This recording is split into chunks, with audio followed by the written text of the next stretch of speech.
এই লবস্টার কত ভাইয়া? এটা হচ্ছে আপনার 500 গ্রামের। 500 গ্রামের না? এটা পড়বে আপনার 1400 টাকা জীবিত। একেবারে জ্যান্ত তো, নড়াচড়া করতেছে। আর এইটা এগুলো স্কুইড।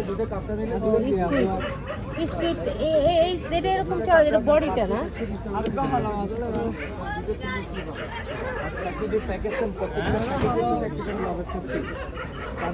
এই স্কুইড কত? স্কুইডটা 350 টাকা ম্যাডাম। 350? এই সাইজের আর ওইটা ওই যে অক্টোপাস 300 টাকা। এটা হাফ ফ্রাই করে রাখছি ভাইয়া। অর্ডার করলে ফুল ফ্রাই করে দিই। বড় ভাই কি মাছ খাবেন দেখেন, কিছু দিব না। ওগুলি কি সব ভাজা রেডি করো না? এটা হাফ ফ্রাই করে তো রাখছি। বললে কমপ্লিট করে দিবেন না? দুইটা টাকা কত বললাম? 120 টাকা করে, দুইটা কাঁকড়া 240 টাকা, সাথে দুইটা চিংড়ি ফ্রি। এনো ঠিক আছে।